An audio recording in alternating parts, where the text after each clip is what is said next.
Hallelujah. Buksan po natin ang ating mga banal na kasulatan. Luke chapter 12, verse 16. Nakuha nyo na? Okay. Para sa mga walang banal na kasulatan, sundan po natin ang pagbasa.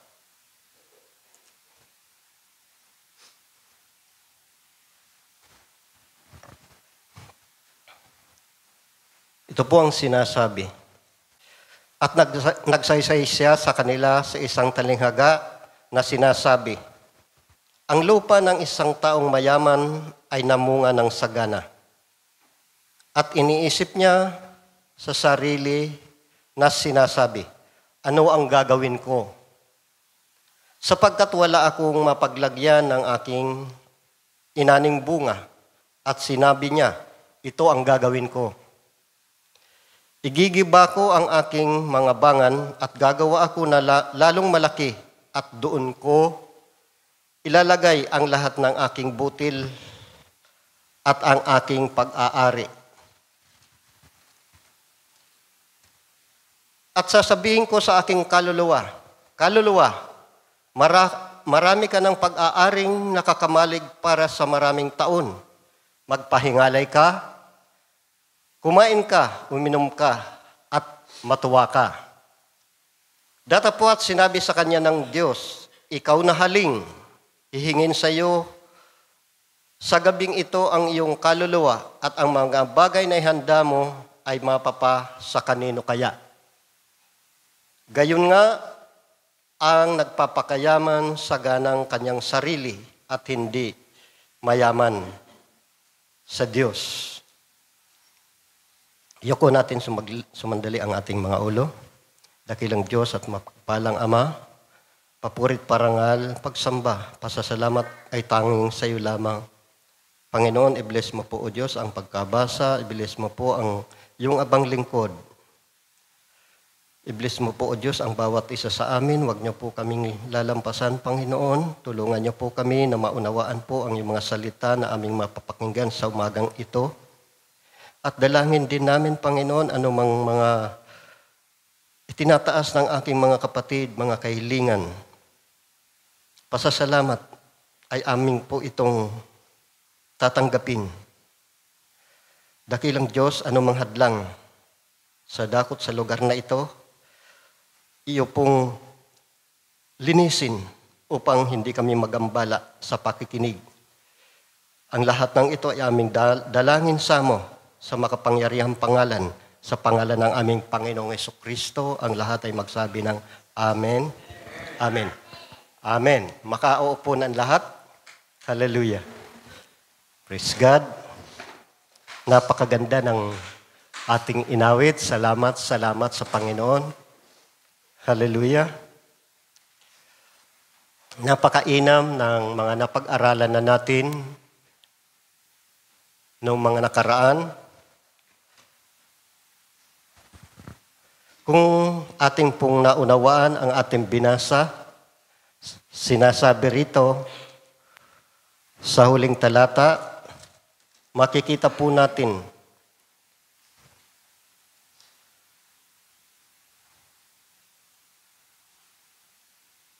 sa verse 20, datapot sinabi sa kanya ng Diyos, ikaw na haling, hingin sa iyong gabing ito ang iyong kaluluwa at ang mga bagay na ihanda mo ay mapapasa kanino kaya. Na ibig sabihin mga kapatid, sa buhay na ito, hindi lamang tayo nabubuhay sa material, sa physical, kung di tayo ay nabubuhay sa spiritual, sa kaluluwa at espiritu. Sapagkat sinabi ng ating Panginoon in Matthew chapter 4 verse 4, ito ay mga pamilyar na talata ang mga babasahin natin. Hindi lamang sa tinapay nabubuhay ang tao, kundi sa bawat salitang namumutawi sa bibig ng Diyos. Amen? Kaya, kung napakinggan natin ang ating binasa, puro sarili ang kanyang iniisip. Sabi ng ating Panginoon sa John chapter 4, verse 34, ang pagkain ko ay ang tuparin, ang kalooban ng sa akin ay nagsugo, at ganapin, tapusin ang kanyang mga gawa. Yan ang pagkain ng Panginoon, ang sundin ang kalooban ng ating Ama. Kung ang ating buhay, mga kapatid, ay ito po ay, ang ating laman ay binubuo ito ng laman, tubig at dugo. Kaya tayo may katawan. Subalit ang isang katauhan, ito po ay binubuo ng tatlong mahalagang sangkap. Sabi ni San Pablo Apostol, unang Thessalonica chapter 5 verse 23.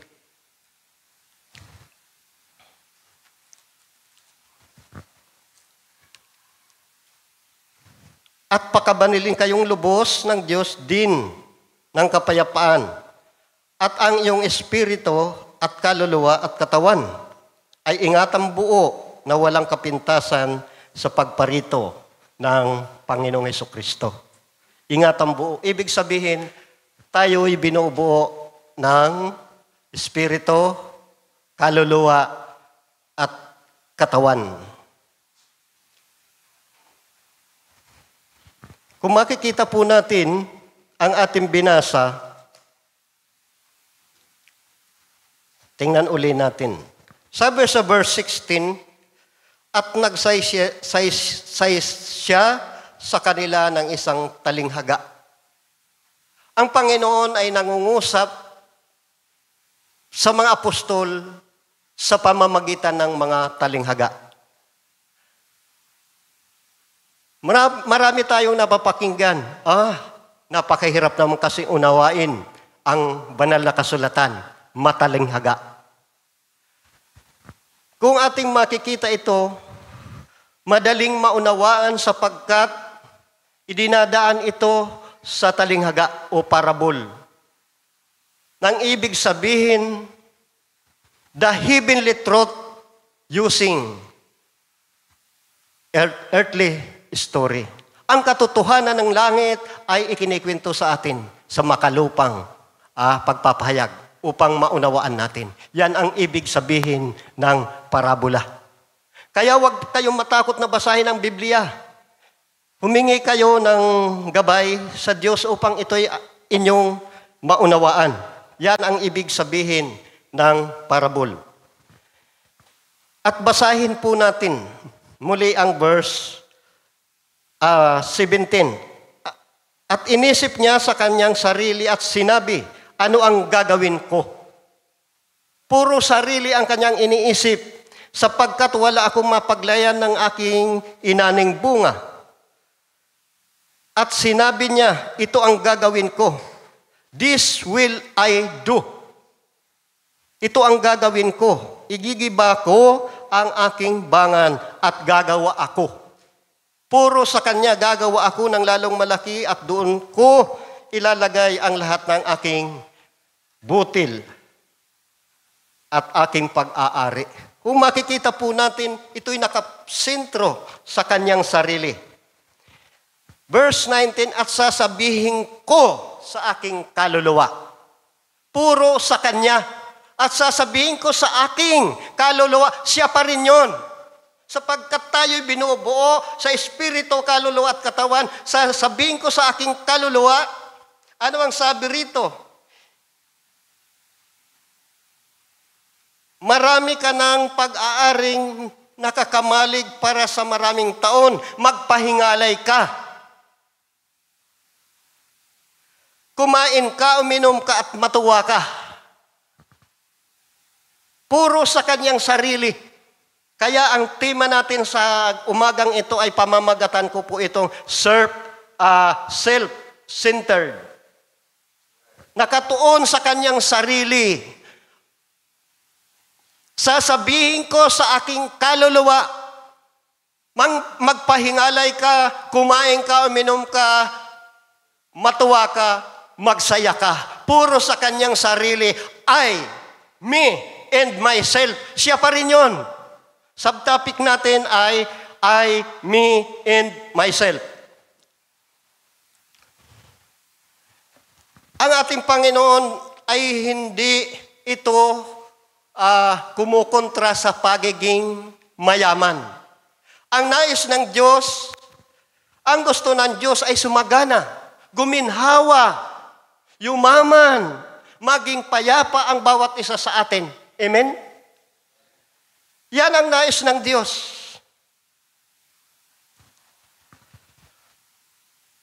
Ano ang silbi? Ano ang saysay ng mayaman ka? Maging marami kang kayamanan pag-aari sa buhay na ito. Marami kang pira, may mga ari-arian ka, may kotse. Subalit, ano ang sabi ng Panginoon? Kung sa pamamagitan ng mga yan, sa iyong kayamanan, mapapahamak naman ang iyong kaluluwa. Walang saysay ang lahat ng kayamanan mo. Amen? Yan ang tao, mga kapatid, sa ating kapanahunan. Hallelujah.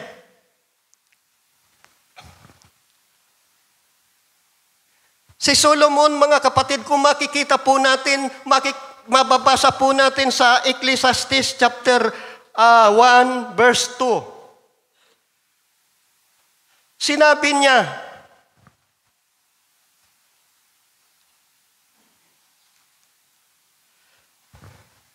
walang kabuluhan na mga walang kabuluhan, sabi ng mga ngaral. Walang kabuluhan na mga walang kabuluhan, lahat ay walang kabuluhan. Kapag hindi natin ito mauunawaan, mahihirapan tayo. Noong una pa po ako sa gawain, sa mga katulad nito, mga kapatid, hindi ko ito mawari, hindi ko ito maunawaan. Sapagkat ang nagsasalita nito ay isang hari na pinagpala ng Diyos, binigyan siya ng katalinuhan, karunungan, higit sa lahat ng mga hari.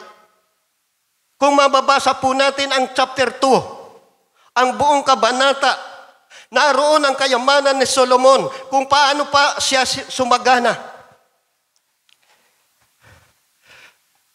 Hari siya, may posisyon, power, popularity, prestige, yung kasikatan ay nasa kanya na. Wala nang hahanap-hanapin sa kanya.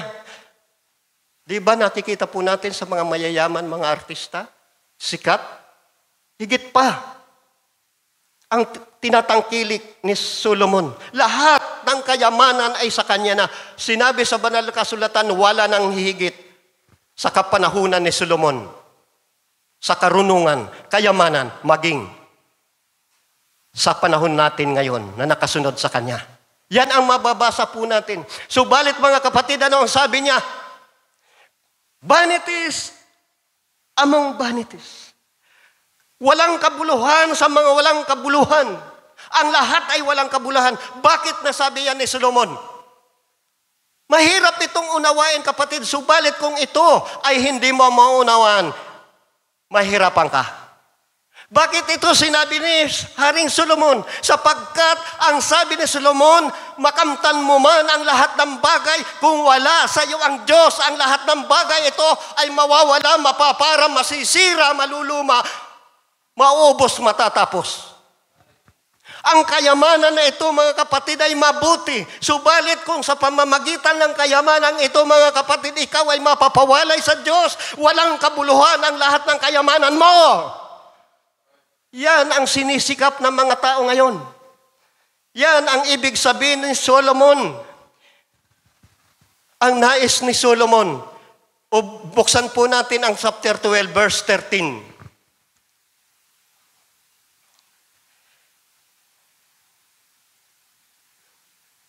12, verse 16, Ecclesiastes.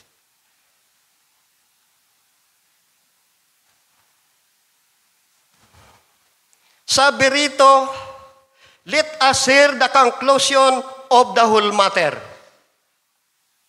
Fear God and keep His commandment, for this is the whole duty of man.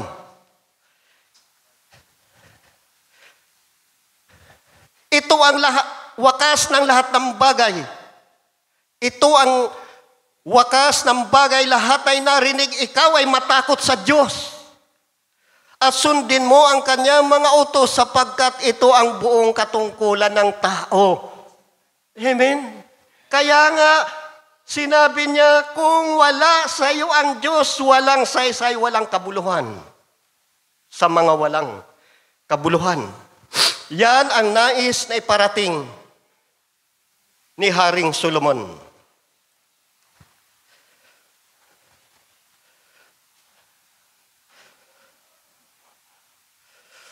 Sabi nga sa Mark chapter 8 verse 36. Ito'y binanggit na natin kanina.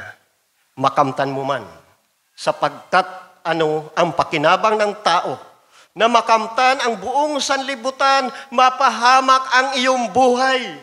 37. Sapagkat anong ibibigay ng tao na katumbas ng kanyang buhay, makamtan mo man ang kayamanan sa mundong ito, mga kapatid, hindi mo kayang bayaran ang kaligtasan, hindi mo kayang bayaran ang iyong buhay. Amen? Yan ang ibig sabihin ni Haring Solomon. Yan ang nais ng Diyos sa atin, mga kapatid. Ito ba'y sumasalungat sa nais ng Diyos? Hindi. Ang nais ng Diyos, ang tayo ay sumagana, mamuhay. Sapagkat ang nais ng Diyos, kapatid, ay sumagana tayo in John 10:10. Kung naparito ang magnanakaw, hindi pumarito ang magnanakaw, kundi upang magnakaw at pumatay at pumuksa. Ako'y naparito upang sila'y magkaroon ng buhay at magkaroon ng kasaganaan nito. Ayan ang nais ng Diyos.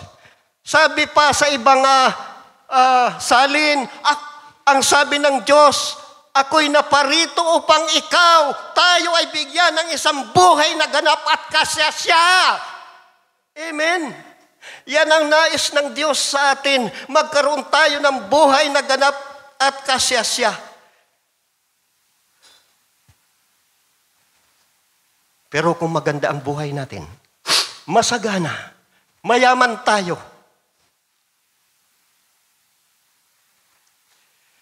subalit magulo naman ang tahanan, magulo ang pamilya, hindi tunay na kaligayahan ang idudulot nito.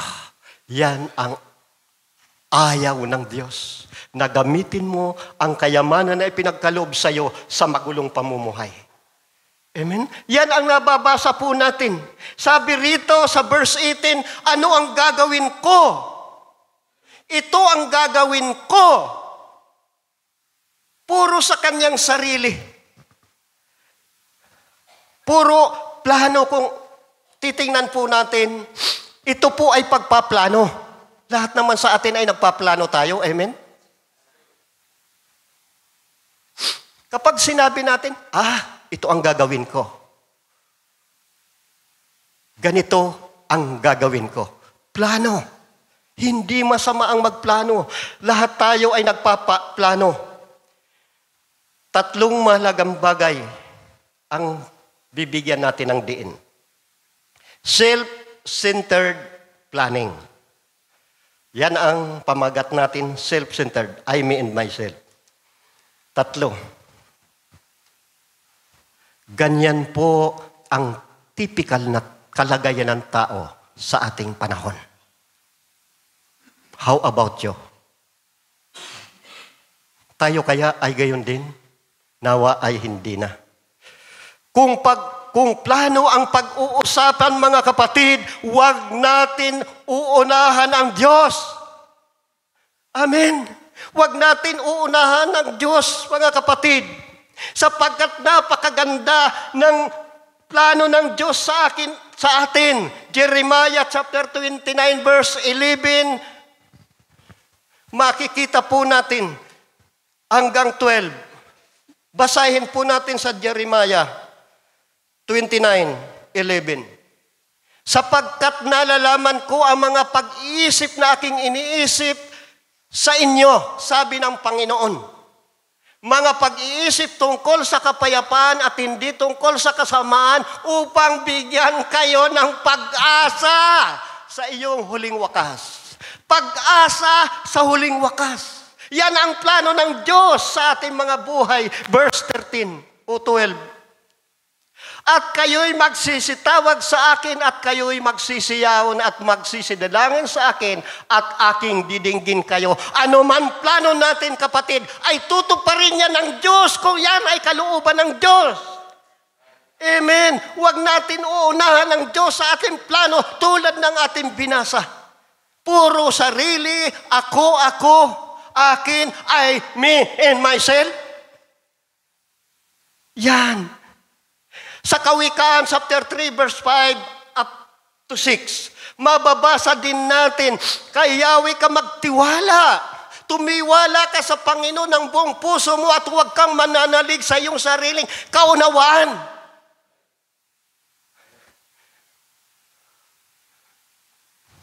Six, kilalanin mo siya sa lahat ng iyong mga lakad at kanya ituturo sa iyo ang iyong mga landas. Ituturo sa atin ang lahat ng ating lakad, Lord. Ito kaya ang kalooban mo? Ito ang plano ko, Lord. Subalit, Lord, ano ang plano mo para sa akin? Isang kunin natin sa Kanya, Lord. Huwag tayo mananangan sa sarili nating lakas at karunungan. Tumiwala tayo sa ating Panginoon. Huwag ang ating plano. Sa awit 37 verse 5. Psalm 37 verse 5.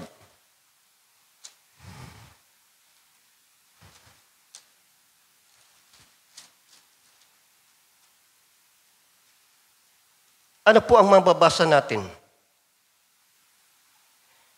Ibabilin mo ang iyong lakad sa Panginoon. Tumiwala ka rin naman sa Kanya at Kanyang pangyayarihin. Pangyayarihin. Huwag natin uunahan ng Diyos. Kapatid, pangyayarihin. Kung ito'y kalooban ng Diyos. Sa Jeremiah ulit tayo. Chapter 9, verse 23. Huwag natin ipagmamapuri.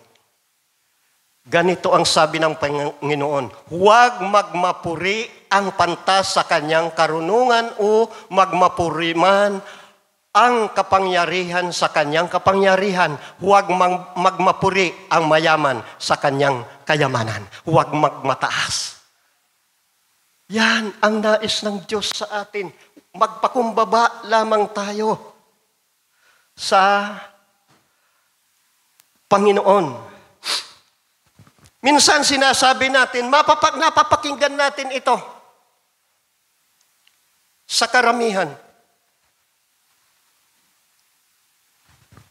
Diba? Kailan lang naka-encounter na naman ako patungkol dito? Madalas. Anong reliyon na naman ba yan? Sasabihin nila, dito na ako isinilang. Dito na ako lumaki, dito na ako nagising. Dito na rin ako mamamatay. Yan ang sabi ng ilan. Kapatid, para sa mga baguhan, kung mayroon man tayong mga bisita o sa mga nakapakikinig, kapatid, ang pinapahayag namin dito ay hindi anumang reliyon, kundi ang pinapahayag namin dito ay pakikipagrelasyon sa tunay na buhay, walang iba kundi ang ating Panginoong Hesus. Sinabi sa banal na kasulatan in John chapter 5, verse 39. Saliksikin mo ang kasulatan. Search the Scripture. Basahin natin, sister. John 5:39. Saliksikin ninyo ang mga kasulatan sapagkat iniisip nyo na sa mga yaon ay mayroong kayong buhay na walang hanggan. At ang mga ito ay siyang nagpapatutungkol sa akin. Saliksikin mo kung ang iyong kinatatayuang relihiyon ay ang tinuturo ay ang katotohanan. Sabi rito, at sa mga ito'y magpapatutuo tungkol sa akin. Kaya, para sa mga nakikinig, para sa inyo, kapatid, makinig kayo. Sinasabi natin, siguro bagong grupo na naman yan. Pakinggan natin.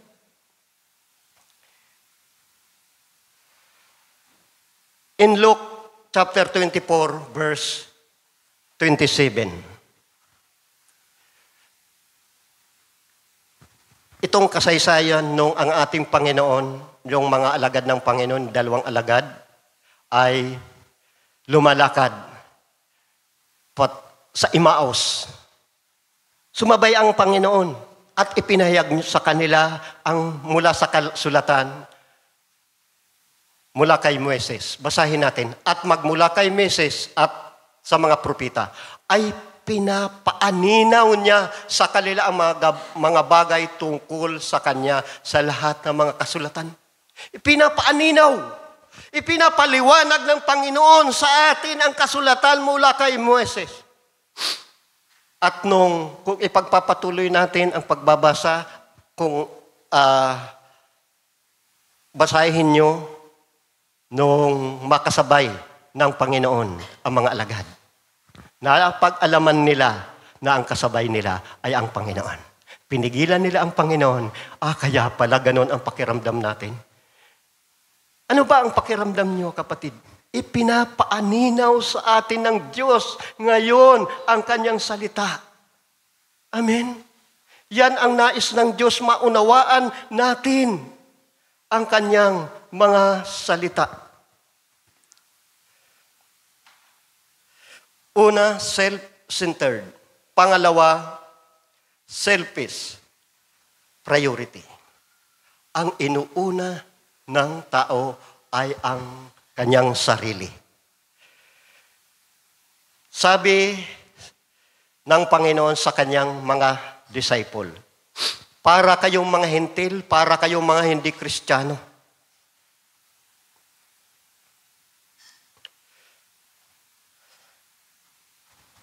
Sabi ng Panginoon, huwag kayong mabalisa. Mateo 6:25-26. Basahin natin. 25. Kaya nga sinabi ko sa inyo, huwag kayong mabalisa sa inyong pamumuhay. Kung ano baga ang iyong kakanin o kung ano ang iyong iinumin. Kahit sa iyong katawan kung ano ang iyong daramtin, hindi baga higit ang buhay kaysa pagkain. 26. Katawan kaysa pananamit. Verse 26.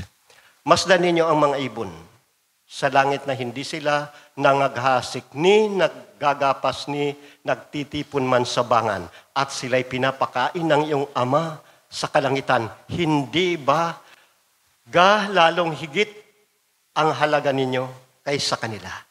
Huwag kayong mabalisa, kapatid. Mateo 6 Matthew 6:36. Ito'y sa ulado ninyo na. Dapat alam natin ito. Seek ye first the kingdom of God. Unain natin ang pag-ahari ng Diyos. In His righteousness, in all these things shall be added unto you. Pag inuna natin ang Diyos, yung mga bagay na hindi natin alam, idaragdag ng Diyos. Amen? Palakpakan natin ang Panginoon. Hallelujah. Hallelujah. Tingnan natin sa John chapter 1 verse 7. Ito ay patungkol sa kapanganakan muli. Verse 1 muna, hanggang verse 7 tayo. Ito'y napakagandang talata.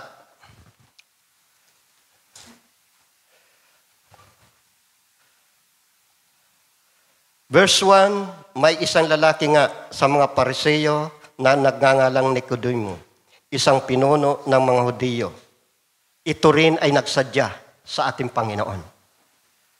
Sa verse 2, ito rin ay naparoon sa kanya. Verse 3.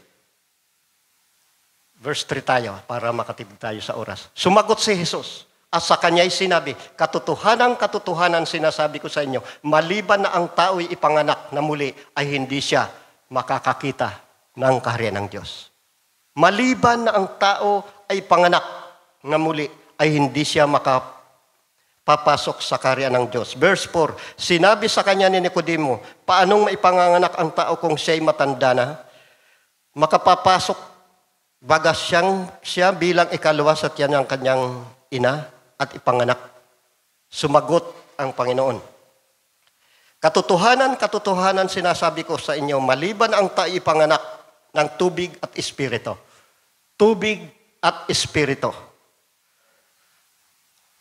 Ay hindi siya makakapasok sa kaharian ng Diyos.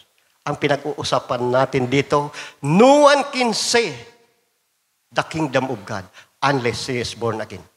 Paano tayo magiging born again, mga kapatid?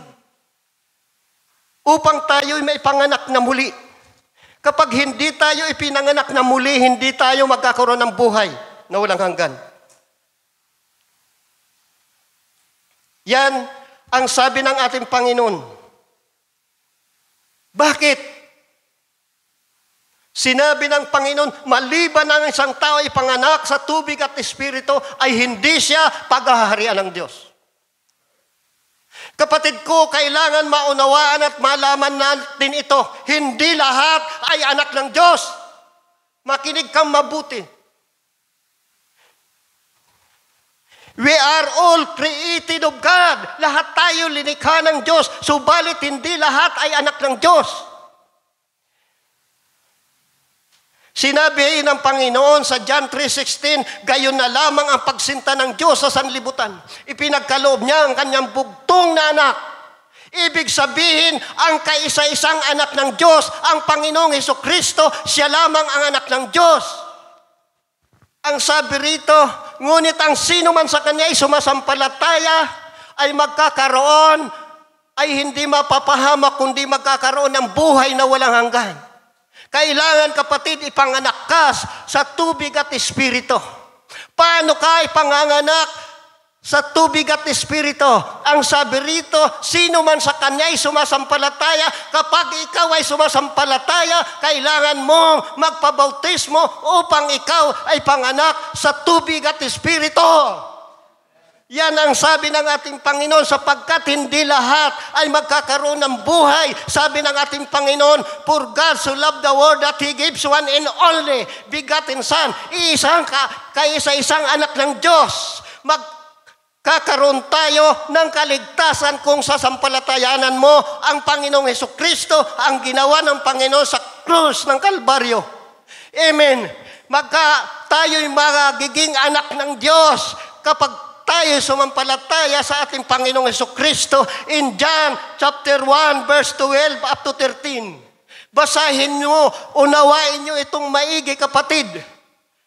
Ang sabi rito, datapwat ang lahat ng sa kanya ay nagsisitanggap ay pinagkalooban niya sila ng karapatan maging mga anak ng Diyos. Nagkaroon tayo ng karapatan, tayo naging anak ng Diyos dahil tayo ay sumampalataya, ipinanganak sa tubig at espiritu. Sa makatuwid bagay, ang nagsisisampalataya sa kanyang pangalan. Walang ibang pangalan na ipinagkaloob ng Diyos na sukat nating ikaligtas maliban sa pangalan ng ating Panginoong Hesukristo. Amen. Hallelujah. Naging anak tayo ng Diyos dahil sa ating pananampalataya. Dahil sa pag-ibig natin sa ating Panginoong Hesukristo. Hallelujah.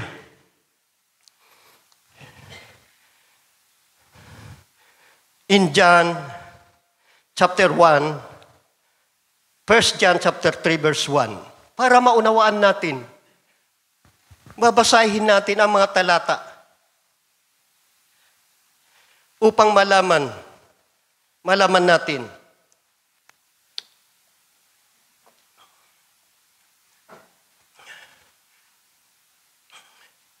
Masdan ninyo kung gaanong pag-ibig ang pinagkaloob sa atin ng Ama upang tayo'y makatawag na mga anak ng Diyos. At tayo'y gayon nga. Dahil dito hindi tayo nakikilala ng sanlibutan. Minsan, isinisipa rin tayo sapagkat siya'y hindi nakikilala nito. Diba? Yan ang pagiging anak ng Diyos. Di bali, di ako makilala ng sanlibutan, kilala ko naman ang Diyos. Mahal ako ng Diyos. Ang Diyos ang pumili at umibig sa akin. Hallelujah! Hallelujah!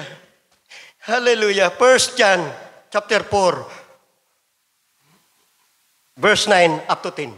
Basahin natin. Dito nahayag ang pag-ibig ng Diyos sa atin sapagkat sinugo ng Diyos ang kanyang bugtong na anak sa sanlibutan upang tayo'y mabuhay sa pamamagitan niya. Bugtong na anak, isinugo, kapatid, kaysa isang anak. Isinugo ng ating Panginoon upang tayo naman ay tumanggap sa Kanya. Kapag tinanggap natin siya, tayo rin naman ay magiging anak ng Diyos. Palakpakan natin ang Panginoon. Hallelujah. Verse 10. Dito nahayag ang pag-ibig ng Diyos sa atin. Narito ang pag-ibig. Hindi tayo umibig sa Diyos, kundi siya ang umibig sa atin. At isinugo ang kanyang anak na pampalubag loob sa ating mga kasalanan. Kapatid ko kay Kristo, hindi ikaw, hindi ako ang umibig sa Diyos. Ang pumili ay ang Diyos. Hinirang tayo, pinili. Kaya dito yung predestination. Hindi natin pag-uusapan yan. Dahil sa pag-ibig ng Diyos, hinirang ka. Pinili ka upang magkaroon ng buhay na walang hanggan. Hallelujah. 1 John 14. 1 John 5, 10, 13. Ang nananampalataya sa anak ng Diyos ay may patuto sa Kanya. Ang hindi mananampalataya sa Diyos ay ginagawang sinungaling ang Diyos. Di ba? Sapagkat hindi siya sumasampalataya sa patotoo na ibinigay ng Diyos tungkol sa Kanyang anak. Maraming hindi naniniwala sa ating Panginoon. Verse 11. At ito ang patuto na tayo'y binigyan ng Diyos na buhay na walang hanggan. Palakpakan natin ang Panginoon. Hallelujah. Hallelujah. At ang buhay na ito'y nasa Kanyang anak. Walang ibang kaligtasan maliban sa ating Panginoong Jesucristo. Verse 12.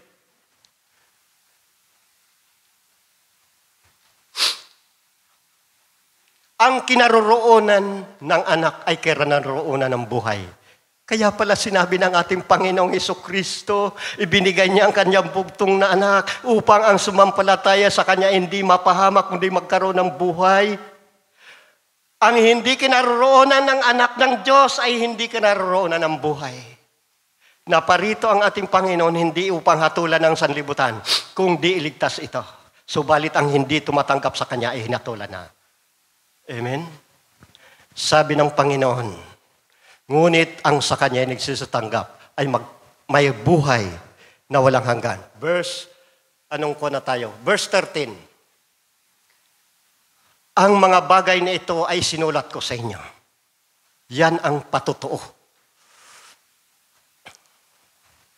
Upang inyong maalaman na kayo'y mayroong buhay na walang hanggan, inuulit-ulit sa makatuwid ay sa inyong pananampalataya.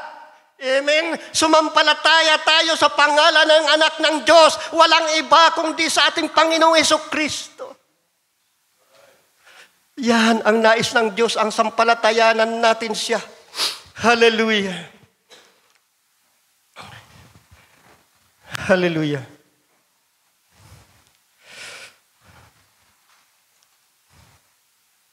Kapatid, minsan masyado nating yinakap ang ating kinagisnan reliyon. Hindi ko kayo tatanungin kung ang ilan sa inyo ay naroon pa. Ang titiyakin ko, kapatid, walang ibang kaligtasan kundi sa ating Panginoong Hesukristo. At tinitiyak ko,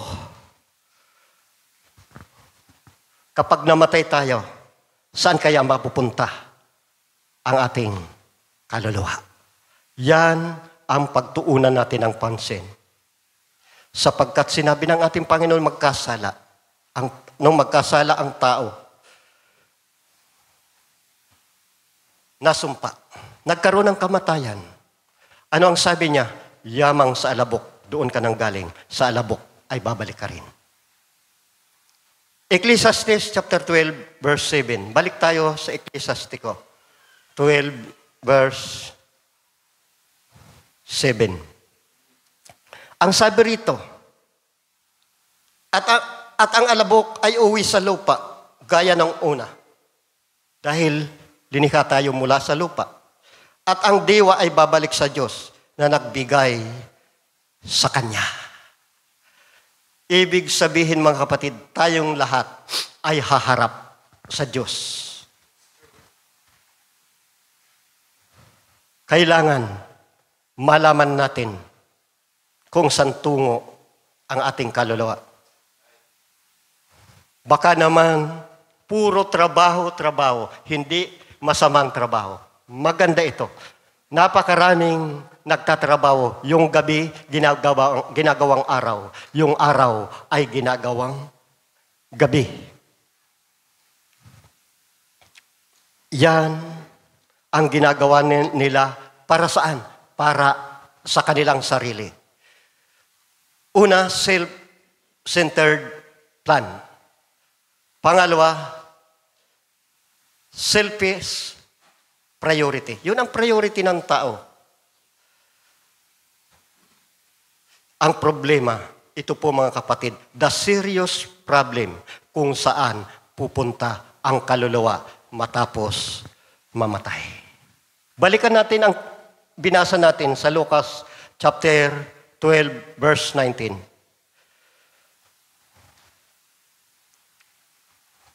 Lucas, doon sa talata natin, nating binasa. At sasabihin ko sa aking kaluluwa, marami ka ng pag-aari. Pag-aaring nakakamalig para sa maraming taon. Magpahingalay ka, kumain ka, uminom ka, matuwa ka. Verse 20. Datapwat sinabi sa kanya ng Diyos, ikaw na haling sa iyo sa gabing ito, ang iyong kaluluwa at ang mga bagay na inhanda mo, mapapasa kanino kaya? Hindi masama ang yumaman. Ipinagpauna ko na ito. Subalit, kung sa pamamagitan ng yaman na ito, kapatid, mapapawalay tayo sa Diyos. Anong saysay ng kayamanan? Ito ay sinabi na ng mga ngaral. Sapagkat ang lahat, kapatid, ay haharap sa hukuman ng ating Panginoong Hesukristo. Hebreo 9:27.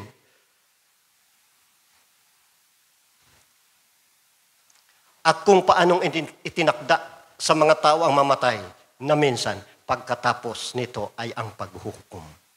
Harap tayo. Ang ating kaluluwa ay hukuman.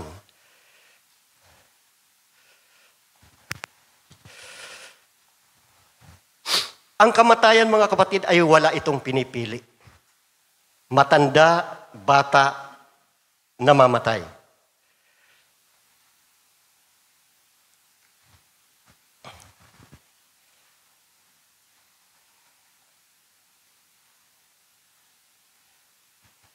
Kung makikita po natin kahit hindi Biblia ang basahin mo, makikita mo na ang kamatayan ay darating sa lahat ng tao. Ang binasa natin sa Hebreo 9:27. Subalit ang panghalagahan natin ay ang ating kaluluwa. Kung pupunta tayo, di ba, kapag pumunta ka sa sementeryo, mayroong malalaking nicho, mahaba, mayroong mga maiksi. Ibig sabihin, maliliit, bata, at matatanda. Yan ang makikita po natin. Makakakita tayo na napakagandang mga musilyo. Mayroon din naman mga apartment, yung patong-patong. Ang tawag diyan apartment. Mabuti pa yung mga namatay na may apartment, tayo'y wala. Amen? Pero ako kapatid, mayroon kaming apartment, Santo Domingo. Di ko kinatatakot ang mamatay. Mayroon din naman nagkakalat yung mga squatter, yung mga nakakalat lamang. Minsan naapakan pa nga natin ang krus, may mga tanda. Dito pinapakita na ang lahat ay mamamatay. Patanda, bata, ang kamatayan ay hindi kayang pigilin ni numan kapag ito ay dumating.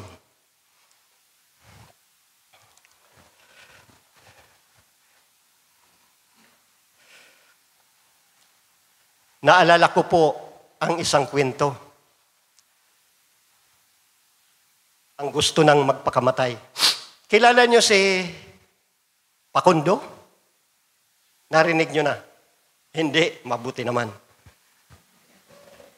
Si Pakundo, mga kapatid, may trabaho, maliit ang sweldo. Nasa pier, nagtutulak ng barko. Si Mang Islao, mga kapatid, ay isang mayaman.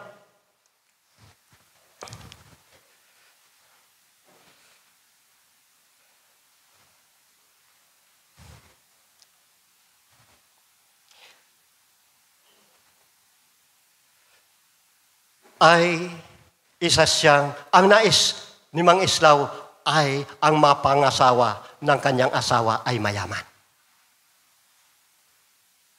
Umakyat na manligaw itong si Pakundo. Hindi ka pwedeng manligaw sa akin, sa anak ko, sapagkat ikaw ay hampas lupa. Mahirap, patay gutom. Dahil sa sama ng loob ni Pakundo, gusto niyang iwan ang mundo.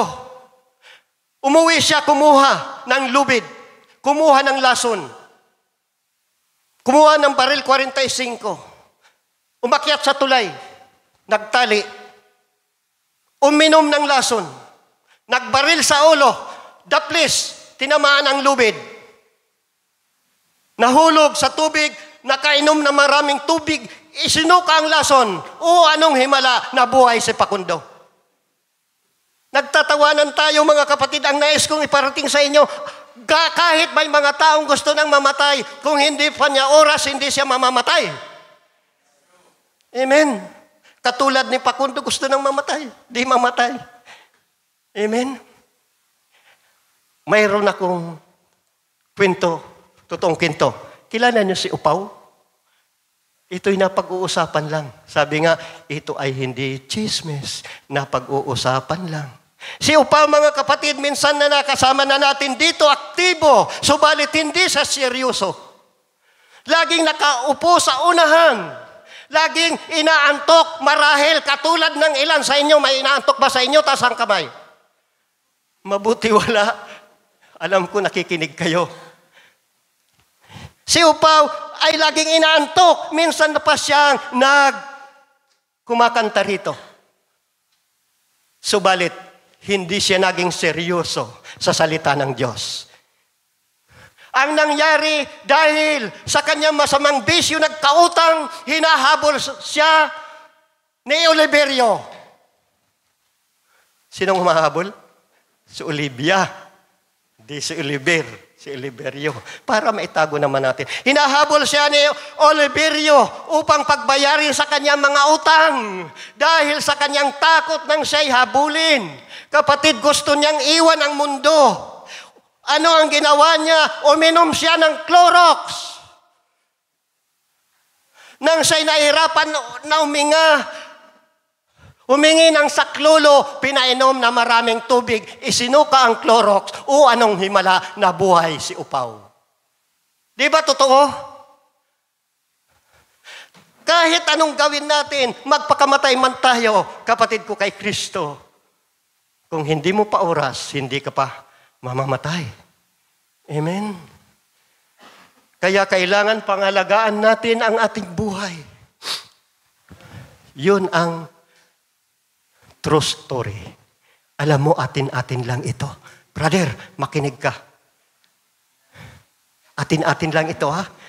Alam mo, kung tatanungin nyo kung saan si Upaw, hindi ko alam sapagkat hindi ako tsismoso. Amen? Pero pag-uusapan natin, brother, kung alam mo kung nasaan si KOG, si Kibuloy, may patong sa ulo, 10 milyon. Hati tayo. Ituro mo. Amen? Maraming tao ang kung saan, mga kapatid. Sabi ng ating Panginoon in Mateo 24:24, maraming lilitaw na mga bulaang propita. Maging sa kapanahunan ay naglipa na ito. Maraming kaso ang tinutukoy ko, subalit mga kapatid, nung una, ang kiniklaim niya, siya ang Son of God. Kung siya ay anak ng Diyos, anointed Son of God, kapatid, bakit hindi niya kayang harapin ang kanyang kaso? Pinatungan sa ulo, 10 milyon. Alam niyo kung saan? Ako hindi ko rin alam. Kung alam niyo, hati tayo. Bahaginan niyo naman ako. Dahil ang patong sa kanyang 10 milyon, nung malaman ng kanyang mga followers, kung sino man daw ang makapagturo, kung sinong nagbigay ng patong sa ulo, dodoblihin ng mga followers niya, 20 milyon. Tingnan nyo, hanggang sa ngayon, hindi nila alam na ang kanilang founder, ang kanilang leader, ay bulaang propeta. Amen? Hindi po ako naninira. Ito'y hindi chismis na pag-uusapan lang. Amen? Balik na tayo. Saan na tayo? Kahit anong gawin natin, magpakamatay man tayo, kung hindi pa natin oras, hindi tayo mamamatay. Katulad ni Pakundo. Sapagkat ang kamatayan, mga kapatid, ay hindi mo alam, unpredictable. Hindi siya naiilagan, unavoidable. May mga pangyayari na iilagan mo na dudugtungan kaunti ang buhay. Subalit, tinitiyak ko, lahat ay mamamatay. Unstoppable. Hindi mo kayang pigilan. Tiyak na darating ang kamatayan. Ang tanong, nakahanda ka ba na humarap sa hukuman ng Panginoon? Lahat tayo ay harap sa hukuman ni Jesucristo. Ang panghalagaan natin ay ang kaluluwa natin kung saan kaya ito pupunta. Kaya patuloy kaming nag-iimbita sa inyo. Kapatid, magpatuloy lamang tayo. Sapagkat ang tinuturo namin dito ay hindi sa usaping ano paman, reliyon, kundi ay pakikipag-isa sa ating Panginoong Jesucristo upang tayo ay magkaroon ng kaligtasan. Amen? Sinasabi ng ilan, dito na ako gumising, dito na ako lumaki, dito na ako mamamatay.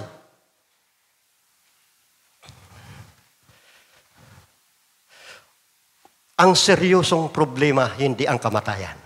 Dahil lahat naman tayo ay mamamatay, maliban na dumating ang pag-agaw.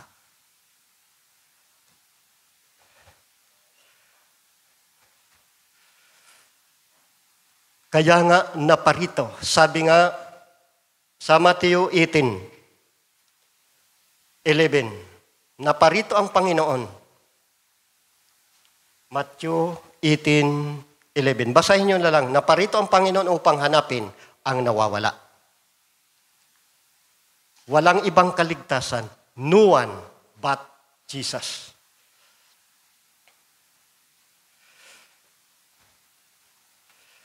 Walang ibang kaligtasan maliban sa ating Panginoong Jesucristo na nagsabi, I am the way, the truth, and the life. Napakaraming tao na kung saan-saan lumalakad. Iklinim ng ating Panginoon na ako lamang ang daan, ang kaligtasan. Sinabi niya, ako ang daan. Why? Because man are departed. Napawalay ang tao. Proverbs 14:12, may mga daang matuwid sa tingin ng tao, ngunit kamatayan ang dulo nito. Sinabi ng Panginoon, ako ang daan. Sinabi ng Panginoon, ako ang buhay. Bakit sinabi ng ating Panginoon? Sapagkat ang tao ay namamatay. Patay spiritually. Subalit kapatid, magkakaroon tayo ng buhay.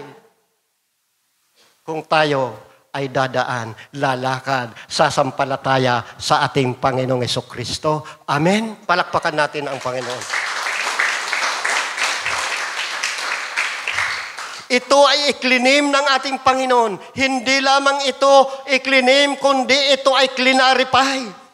Clarification at confirmation. Kinumpirma niya na ako lamang ang daan, ang katotohanan at ang buhay. Yan ang sabi ng ating Panginoon. Kung ang tao ay maraming dinadaanan, kapatid,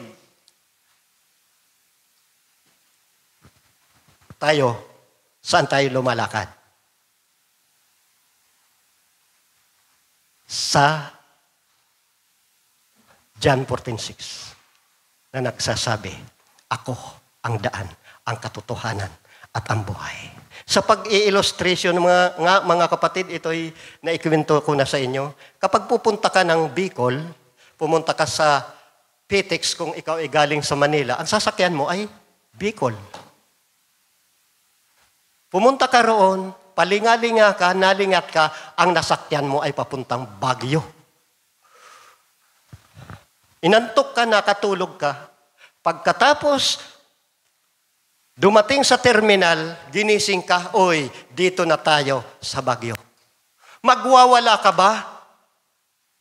Kung sabihin sa'yo, nandito na tayo, sasabihin ba natin, ay, hindi ako sa Baguio, pupunta sa Bicol ako. Baka mag-away pa kayo. Ang pupuntan mo ay Bicol. Kapatid, tiyakin mo ang dadaanan nito, ang sasakyan mo ay papuntang Bicol, patungong Bicol, hindi patungo kung saan-saan. Ganon din sa ating pananampalataya, ang sasakyan mo ay ang way patungkol sa langit. Walang ibang way na nagbigay kundi ang ating Panginoong Jesucristo. I am the way, the life, and the truth. Amen. Palakpakan natin ang Panginoon. Hallelujah. Hallelujah. Alam nyo ba mga kapatid ko, ito ang napakaganda, napakabiyaya ng ating Panginoon. 2 Peter chapter 9, chapter 3 verse 9. Basahin natin ito. Mga ilang talata na lang. Hindi mapagpaliban ang Panginoon tungkol sa kanyang pangako na gaya ng pagpapalibang pinalalagay ng iba. Anong palagay ng iba? Ang sabi ng iba, matagal na yun, hanggang ngayon di pa dumarating ang Panginoon.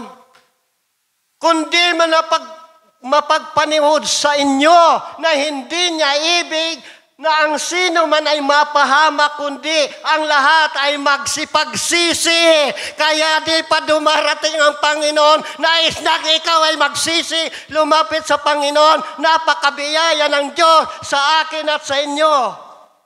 Ay kung dumating ang Panginoon, kaagad, hindi pa tayo lumalapit, hindi tayo nagsisisi, saan kaya dadamputin ang ating kaluluwa? Kaya di pa dumarating ang Panginoon dahil hinihintay ka pa ng Panginoon. Yan ang pag-ibig ng Diyos sa atin, mga kapatid ko kay Kristo. Minsan napapakinggan natin ito, ang tagal naman, hanggang ngayon, wala pa, namatay na ang aming mga ninuno. Kung babasahin natin, Namatay na ang aming nanuno hanggang ngayon wala pa. Kapatid, magpasalamat ka dahil hinihintay ka niya upang ikaw ay iligtas. Hinihintay ka upang ikaw ay magsisi. Upang ikaw ay magkaroon ng buhay na walang hanggan. Amen. Hallelujah. Yan ang nais ng Diyos. Hebreo 9:27. Minsan lamang mamatay ang tao, pagkatapos ay paghukom. Nakahanda ka na kaya humarap sa hukuman ni Kristo? Kapatid, ang mga mananampalataya ay walang takot mamatay. Baka sabihin natin, oo nga, kaya lang wag muna. Amen? Yan ang nais ng Panginoon sa atin. Nung makilala ko ang Panginoon, kapatid, ako po ay nagsaliksik. Katulad sa sulat ni Juan 5. Search the Scripture kung ang ating kinatatayuan ay naaayon sa salita ng Panginoon. Amen? Sapagkat makamtan man natin ang kayamanan sa mundong ito, kung ang katumbas naman ito ay ang kapamakan na ang ating kaluluwa walang saysay ang lahat ng ito. Sabi ni Solomon, lahat ay walang kabuluhan at nauwi sa wala. Amen. Ang napakahalaga ay ang makilala natin ang ating Panginoon. Magkakaroon lamang tayo ng buhay na walang hanggan kung tayo ay panganak na muli sa tubig at espiritu. Ang pagtanggap sa ating Panginoon, kaya nga, inaanyayaan ko kung hindi pa kayo nababautismuhan, ito po ay isa sa bahagi ng kapanganakan ng tubig at espiritu.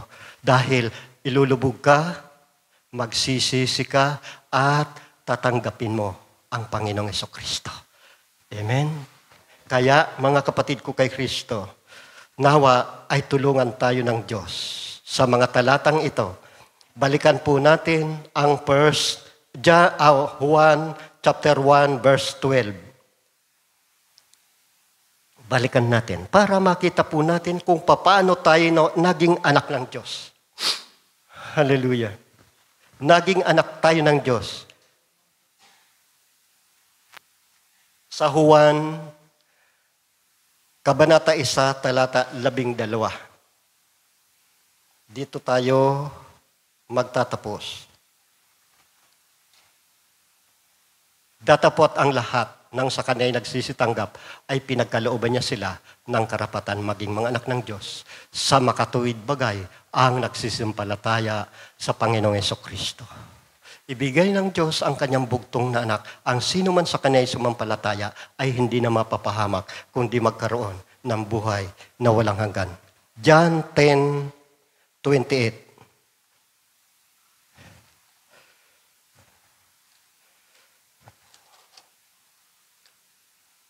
At sila'y binigyan ko ng walang hanggang buhay.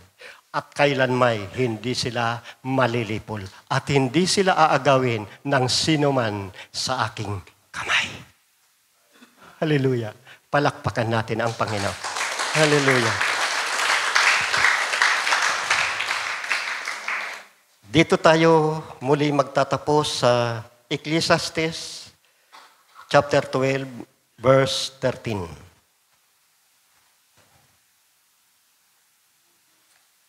Hallelujah.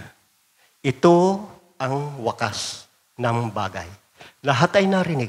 Ikaw ay matakot sa Diyos at sundin mo ang kanyang mga utos sapagkat ito ang buong katungkulan ng tao. Ang buong katungkulan natin, kapatid, ang sundin ang Panginoon. Nawa, natulungan kayo. Nawa, pinagpala kayo ng mga salitang ito na ating napakinggan. Hallelujah. Iyuko natin ang ating mga ulo.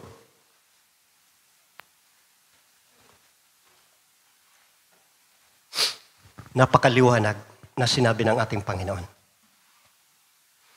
Walang ibang daan. Sinabi ng Panginoon, ako lamang ang kaligtasan. Kulang pa ba ang ginawa ng Panginoon? Ipinagkaloob niya ang kanyang kaisa-isang anak upang tayo magkaroon ng kaligtasan. Kapatid, hindi ka anak ng Diyos. Naging anak tayo ng Diyos nang tayo'y sumampalataya sa ating Panginoong Hesukristo. Ibinilang tayo mga anak ng Diyos dahil sa ating Panginoong Hesukristo. Siya ang ating panganay. May mga bahagi sa ating buhay na minsan nag-aalinlangan tayo. Natatakot tayo. Sinabi ng Panginoon, huwag kang matakot, munting kawan. Hindi ka maaagaw sa aking kamay. Kumapit ka lang. Kapatid, ang hilingin mo ang hawakan ka ng Panginoon. Maaring tayo'y makaulag puso, balit kung ang Diyos ang papahintulutan mong hawakan ang buhay mo, hawakan ang puso mo, kapatid, hindi ka maaagaw ninuman. Tulungan nawa tayo ng Panginoon. Kapatid, dumalangin ka. Bibigyan kita ng ilang sandali na ikaw mismo ang nakakaalam kung ano ang pagkukulang mo sa Panginoon. Ikaw ang nakakaunawa, nakakaalam kung saan ka nagkulang, kung saan ka nagdududa, kung saan ka nag-aalinlangan. Napakalinaw na itinuro sa atin ng Panginoon. Lumapit ka sa Kanya. Sabihin mo, Lord, nagkasala ako, nag-alinlangan ako, nagduda ako kung saan ako lumalapit. Kapatid, lumapit ka sa Kanya. Sa katahimikan ng iyong puso. Mangusap ka. Katulad ko, lalapit din ako sa Panginoon.